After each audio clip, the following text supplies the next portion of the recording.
Tonight, the police textbook takedown of the Nashville Christian school shooting, now overshadowed by the growing debate over gun control. I don't think any one of us are immune to the inevitable violence that is just permeating our society. Plus, diplomatic divide. They cannot continue down this road. The president weighs in on the crisis in Israel over Prime Minister Benjamin Netanyahu's judicial reform push, now on hold. And Narcan approved amid a soaring epidemic of fentanyl drug overdoses. All of this and more tonight on Faith Nation.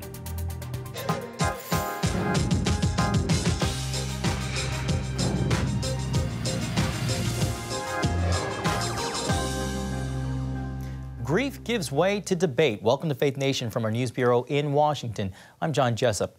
Well, a deadly shooting at a Nashville private Christian school has reopened the political divide with renewed calls for gun control ricocheting across the nation's capital and the country.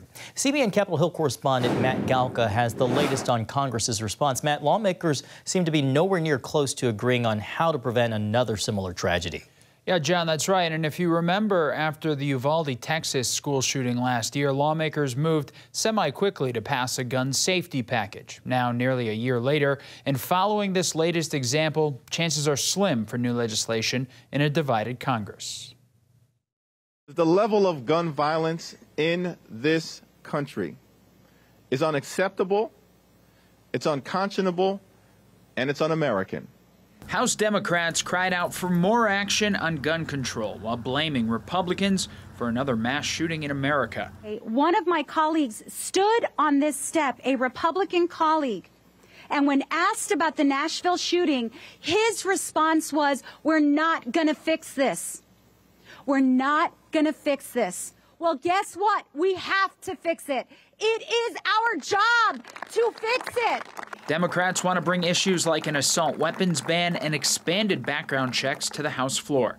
It's unlikely to happen in a Republican-controlled House, with GOP leaders already signaling they do not support immediate action on guns. Talked about things that we can do, and it just seems like on the other side, all they want to do is take guns away from law-abiding citizens. Before they even know the facts, the first thing they talk about is taking guns away from law-abiding citizens. And that's not the answer, by the way. So why don't we, number one, keep those families in our prayers. This week, President Biden echoed calls for more action from Congress, admitting his hands are tied when it comes to addressing the problems. I have gone the full extent of my executive authority to do on my own anything about guns. But Congress has to act. The majority of the American people think having assault weapons is bizarre. It's a crazy idea. We're against that. After police rushed into the Covenant School to stop shooter Audrey Hale, law enforcement says they're still searching for a motive as to why Hale killed 3 9-year-olds and 3 adults. They noted Hale was under a doctor's care for an emotional disorder. She was still able to purchase 7 guns legally. I think the best thing we could have done is had some cops in that school when she shot the place up. Now, some Republicans who helped pass last year's gun safety legislation want more details about the Nashville shooting and add elements of last year's law need to be implemented before new legislative solutions are discussed. John? All right, CBN Capitol Hill correspondent Matt Galka. Thank you, Matt. Well, former Vice President Mike Pence was non-committal today on whether he will testify or appeal a court order, offering his first comments since a federal judge ruled that he must testify in an investigation into former President Trump's efforts to overturn the 2020 election. We'll review the judge's decision and we'll determine the best way forward. But again, I have nothing to hide. I believe we did our duty under the Constitution on January 6th. The judge did, however, deliver a partial victory for Pence, ruling the former VP can remain silent on topics specifically dealing with his role in certifying the 2020 election results in Congress that day on January 6. Well, here with us now is Nathan Gonzalez, editor and publisher of Inside Elections and a Faith Nation contributor. Nathan, it's always great to see you. Let's start with the investigation into former President Trump's role in the case of overturning the 2020 election results. It's just one of a number of ongoing probes, even as the president or former president mounts his third bid for the White House.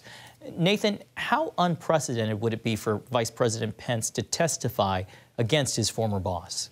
Well, I think we're constantly saying that things are unprecedented because we're consistently going in places that none of us really ever imagined, including, what happened on January 6th. I think that this Pence development is interesting because remember a couple of weeks ago, Pence made a comment that history would judge President Trump. And just in the clip that you just heard, Pence said he has nothing to hide. And yet, when he was called by the previous House commission to testify, he declined to do that.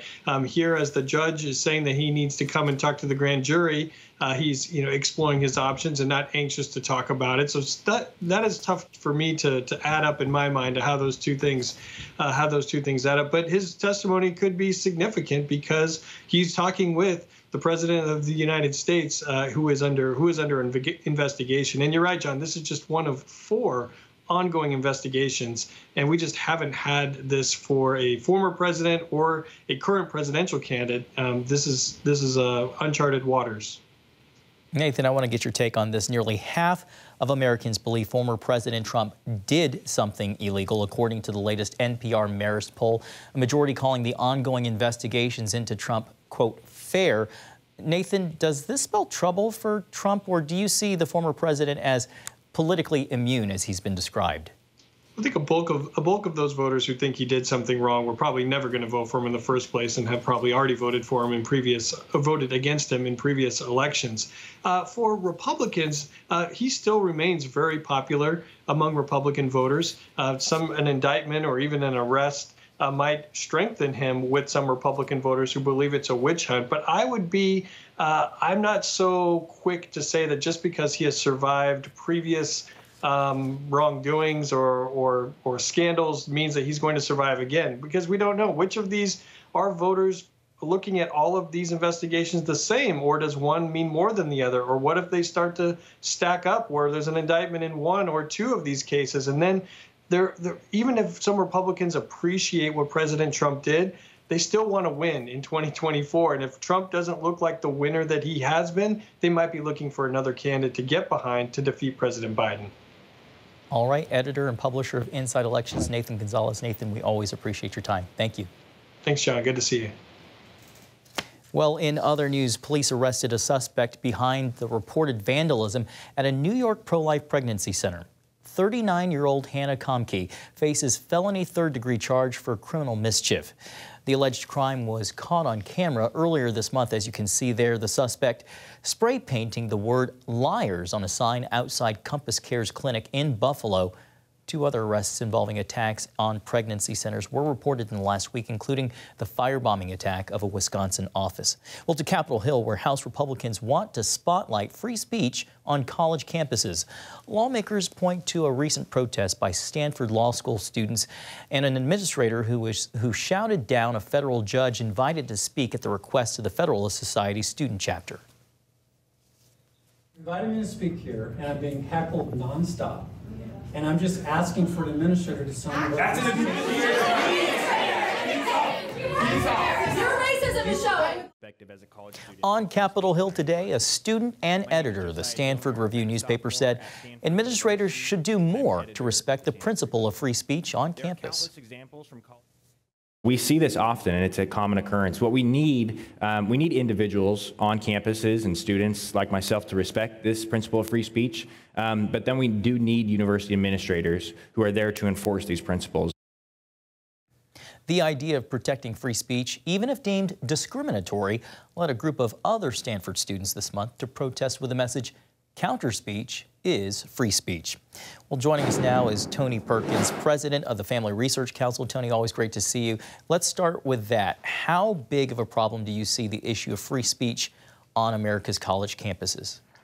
John, I think it's a huge problem. It's been growing over the last decade and a half, where we're actually seeing kids, college students, being conditioned for the broader culture. And that's what happens on these college campuses. We're seeing now some of the policies that were incubated a couple of decades ago taking place in public policy. But here we have a very fundamental freedom That is the freedom of speech, which is really what our Constitution and our constitutional republic rest upon.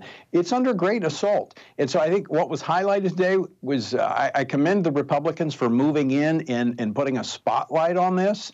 Of course, Judge Duncan being there in Stanford, who I know, he's from Louisiana, that really, really tells us how deep this problem is. And when you have more of these, diversity, equity, and inclusion administrators being hired, more so than you have instructors on these college campuses, that tells you a lot. I mean, if you own a hammer and that's all you have, everything's a nail. Well, if all you're hiring are these DEI administrators, well, everything is an inequity. And that's what we're seeing on these college campuses, and it is stifling speech. So, Tony, where do you draw the line between quashing student protests against speakers who students deem to be discriminatory, but also enforcing rules allowing those same speakers to express their viewpoints? Well, having freedom of speech is your ability to speak, to express yourself if you have opposing views, but that does not mean that your view is going to trump the ability of someone else to come onto the campus and speak. Now, consider this. This was, in the case of Kyle Duncan, this was a conservative legal group that invited him to come in and speak, and they invited others to come. Well, those that wanted to shut him down came, including an administrator there at the campus who had a prepared speech to lecture a judge about her feelings. And so this has crossed the line. We need to be adults. We need to train students on our college campuses that it's not about your feelings. It's about freedom. And we've moved far from that standard, John. Tony, we only have a few seconds left, and I want to squeeze this in. Are you satisfied with what law enforcement is doing? We just mentioned the arrest in the pro-life pregnancy center vandalism case. Are law enforcement doing enough? Look, I think we're seeing a lot of activity at the local level and local law enforcement, but when it comes to the federal law enforcement, they've been very slow to respond to this, especially when you juxtapose that to the way they've been going after pro-lifers using the FACE Act to arrest peaceful pro-life protesters. So totally inadequate at the federal level. I'm encouraged by some of the activity I see at the local level by local law enforcement that is more accountable to the people. All right, Tony Perkins, we're going to have to leave it there. Tony Perkins with the Family Research Center, thank you so much for being with us tonight. Thanks, John. President Biden weighs in on the civil unrest in Israel, how his remarks expose a potential rift at a critical time in the Holy Land when Faith Nation returns. Welcome back. Pope Francis will spend a few days in the hospital to treat a respiratory infection. The Vatican says the 86-year-old has had trouble breathing the last couple days and was hospitalized today in Rome, though it was noted he does not have COVID-19. All papal audiences have been canceled through Friday. It is unclear if he'll be out in time for the start of Holy Week, which begins this Sunday. Well, President Biden expressed his concern over the unrest in Israel, suggesting Prime Minister Benjamin Netanyahu should withdraw his push for judicial reform. Like many strong supporters of Israel, I'm very concerned. And I'm concerned that they get this straight. They cannot continue down this road. And I've sort of made that clear. Hopefully, the Prime Minister will act in a way that he's going to try to work out some genuine compromise, but that remains to be seen. Now, America's ambassador to Israel had signaled a potential White House invitation for Netanyahu after Passover. But President Biden poured cold water on that idea, saying he had no intention of inviting the Prime Minister to Washington anytime soon. In response on Twitter, while Netanyahu acknowledged his 40-year friendship with Biden, he also wrote, "Israel is a sovereign country which makes its decision by not based on pressures from abroad, including from the best of friends." Well, here with us now is Chris Mitchell, CBN Middle East Bureau Chief. Chris, always great to see you. Thanks for staying up late. So President Biden essentially shot down the idea of a potential visit from Prime Minister Netanyahu in the near future. Chris, what message does that send, and how much does that potentially weaken Netanyahu's standing both at home and abroad? Well, John, I think it actually did weaken him at home for sure, because there was another tweet earlier today by Benny Gantz, part of the National Unity Party and a part of the opposition to Netanyahu's government right now. He said it was a strategic mistake for what Netanyahu has done with this whole push for judicial reform. So, and also internationally, I think it probably undermined Prime Minister Netanyahu, especially as he's trying to rally support, for a possible strike against Iran. But I think, maybe they had their signals crossed a little bit. Ambassador Nide saying that maybe he could come. And now, obviously, because of what's going on with judicial reform, President Biden certainly doesn't want to see Netanyahu at the White House anytime soon. Both Netanyahu and Biden, though, did acknowledge the long-held ties between both the United States and Israel and their personal friendship. Chris, can you describe the strain in the relationship between the two countries and the two leaders now? And then also, can you think of a time where they've been worse? And what first comes to my mind, of course, is the relationship between the two countries when President Obama was in the White House. That's right. Well, I think it's been strained ever since the election when Prime Minister Netanyahu was finally, after several elections, able to cobble together a coalition. The U.S. has really not made a secret of their displeasure at some of the members of that coalition. Itamar Ben-Gvir is one. A man named Smotrich is another. They've been very public about that. Secretary of State Antony Blinken has done that, as well as the president. In terms of straining, I think that's the same example I can think of that you mentioned when President Obama and Prime Minister Netanyahu had a very frosty relationship. And then in 2015, when Prime Minister Netanyahu actually addressed a joint session of Congress, the White House wasn't pleased with that. So there have been times when the U.S.-Israel relations have been very strained, like it is right now. But I think deeper than that, the bond between the U.S. and Israel, I think, will survive and weather any of these storms. It goes back quite a long time, and I think those connections are deep and will survive this storm right now. We really only have a couple of seconds. Do you put much stock in the theory that the open opposition to Netanyahu's judicial reform was to stop Israel from attacking Iran? I do, John, and here's why. Because Prime Minister Netanyahu visited the UK, France, Germany, and Italy in the last few weeks, and also with a possible trying to gather support, international support for a possible strike against Iran. So I think there's a pretty good idea behind that analysis, and because that's his #1 threat and reason for being prime minister is to stop Iran from getting a nuclear weapon. Well, we appreciate your analysis always. CBN Middle East Bureau Chief Chris Mitchell, thanks so much for your time. Thanks, John. A drug 100 times more powerful than morphine, fueling an epidemic of drug overdose deaths. When we come back, the FDA decision that could help save lives. Welcome back. A new FDA decision is creating a more accessible weapon in the fight against opioid overdoses. The administration today approving Narcan for over-the-counter sales. It's a nasal spray that helps quickly reverse an opioid overdose. Health officials hope increasing its availability will curb drug-related deaths, many of which are caused by the powerful drug fentanyl. As CBN medical reporter Lori Johnson explains, the potential killer is found in many drugs on the market, often added secretly. Drug overdose deaths have been steadily climbing the last 20 years, but nothing like the acceleration we've seen lately.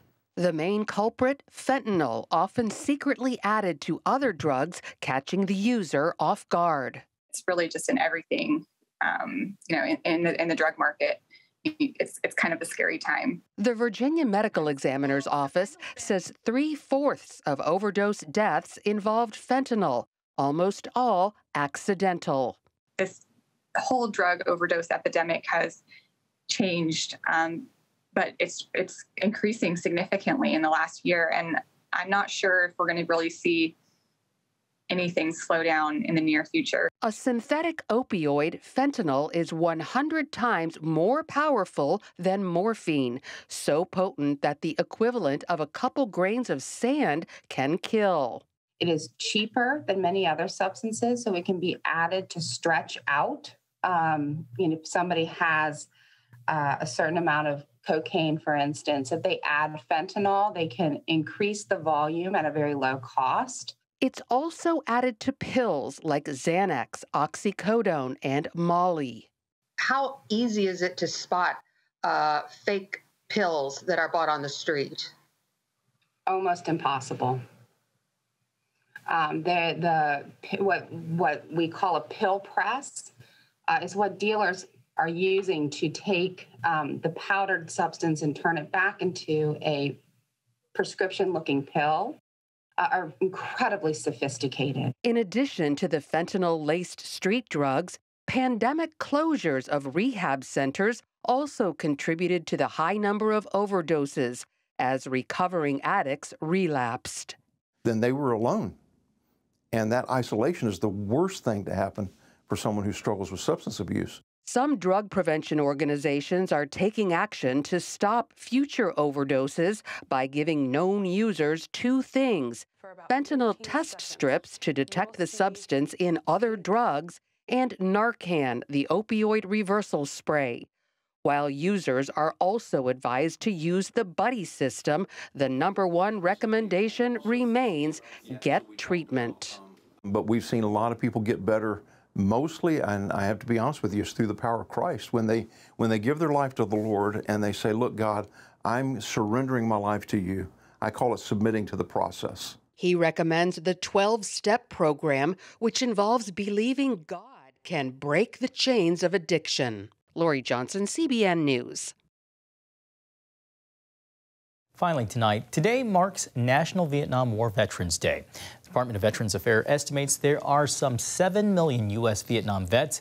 Today, March 29th, is nationally designated to honor them as a way to, quote, give Americans the opportunity to say welcome home to a group of veterans who never got the reception they deserved when they returned to the United States. And we thank both them and all our men and women in service. Post-Vietnam, people mostly did not want to talk about Vietnam in particular, but even the military was not held in very high regard, which was really unfortunate. People just didn't understand, I think, and somehow that transformed. The armed services are extremely important, and the American people need to recognize that. President Biden honored the occasion with a tweet saying, on National Vietnam War Veterans Day, an indebted nation remembers the brave members of our armed forces who sacrificed so much in service of our country. I jumped the gun there earlier, but it's worth saying again, thanks to all our men and women in uniform. Thanks for watching, and we hope to see you again tomorrow.